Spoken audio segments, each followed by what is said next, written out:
মসজিদের সাথে আমাদের সম্পৃক্ততা বাড়াতে পারবো ইতিকাফের মাধ্যমে। কারণ মসজিদ কিন্তু আমাদের জন্য অনেক বরকতময় গুরুত্বপূর্ণ স্থান।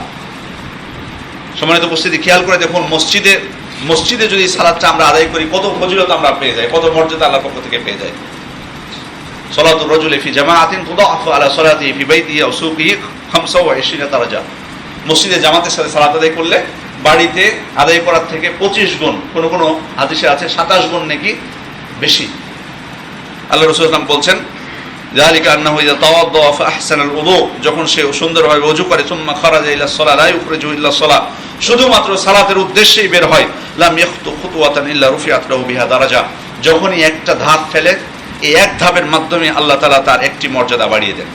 ওয়া হুত্তা আনহু বিহা খতিয়া, তার একটা পাপকে মোচন করে দেন, প্রত্যেকটা ধাপের বিনিময়। মসজিদে যখন আমি আসবো, ফাইদা সাল্লা লাম তাজালিল মালায়েকাতু তুসাল্লি আলাইহি মা দামা ফিল মুসাল্লা, সালাত যখন হয়ে যায়, যতক্ষণ না মুসল্লায় বসে থাকবে, ফেরেশতারা তার জন্য দোয়া করতে থাকেন, আল্লাহুম্মা সাল্লি আলাইহি আল্লাহুম্মা রাহমহু ওয়া লা ইয়াজালু ফি সালাতিন মান তারা সালাত। আর একজন ব্যক্তি যতক্ষণ সালাতের জন্য অপেক্ষা করে, তাকে সালাত আদায়কারী হিসেবেই গণ্য করা হয়। বাসা থেকে যখন বের হব, কোনো কোনো হাদিসে আছে তখন থেকেই সালাত আদায়কারী হিসেবে গণ্য করা হয়। মসজিদে এসেই যখন অপেক্ষা করতে থাকবো, তখন থেকেই সালাত আদায়কারী হিসেবে গণ্য করা হয়। এই জন্য মসজিদে আসা, মসজিদের সাথে সম্পৃক্ততা, এটা কিন্তু অনেক মর্যাদাপূর্ণ একটি কাজ।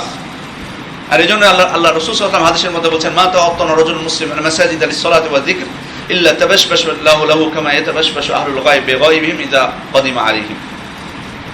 যখন কোনো ব্যক্তি মসজিদকে সালাতের জন্য, আল্লাহকে স্মরণের জন্য তার বাড়ি বানিয়ে নেবে, আল্লাহ তাআলা তখন ততটাই খুশি হন, যতটা তার থেকে বেশি খুশি হন যখন কোনো প্রবাসী তার বাড়িতে, যখন প্রবাস থেকে দীর্ঘদিন পর ফিরে, তখন তার পরিবারের সদস্যরা যেভাবে খুশি হয়, আল্লাহ তাআলা তার থেকে বেশি খুশি হন কেউ যদি মসজিদে আসে বা মসজিদকে তার বাড়ি বানিয়ে নেয় সালাত আদায়ের জন্য এবং যিকিরের জন্য। তাহলে কত মর্যাদা আমাদের মসজিদের সাথে যদি নিজেকে সম্পৃক্ত রাখতে পারি। আর হাসরের ময়দানে তো আমরা পাবোই।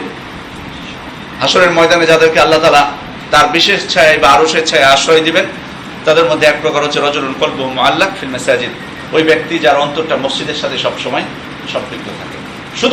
শুধু ওই পর্যন্ত না, ফাইনাল যে রেজাল্টটা আমার, সেখানেও কিন্তু, অর্থাৎ আমার ফলাফল যেটা জান্নাত না জাহান্নাম, সেখানেও কিন্তু মসজিদের সাথে সম্পৃক্ততা, সেটার প্রমাণ পাওয়া যায়। আল্লাহ রাসূল সাল্লাল্লাহু আলাইহি ওয়াসাল্লাম বলছেন, আল মসজিদু বাইতু কুল্লি তাকি, মসজিদ হচ্ছে প্রত্যেক তাকওয়াশীল ব্যক্তির বাড়ি। ওয়া তাকাফফালা আল্লাহু লিমান কানা আল মসজিদু বাইতাহু বির-রাউহি ওয়ার-রাহমাতি ওয়াল-জাওয়াজি আলা সিরাতি ইলা রিদওয়ানিল্লাহি ইলাল জান্নাহ।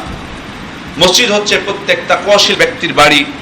যে ব্যক্তি মসজিদকে তার বাড়ি বানিয়ে নিয়েছে, আল্লাহ তাআলা তার আত্মপ্রশান্তি, রহমত এবং পুলসিরাত পার করিয়ে তার সন্তুষ্টি এবং জান্নাতে নিয়ে যাওয়ার দায়িত্ব নিয়ে নিয়েছেন।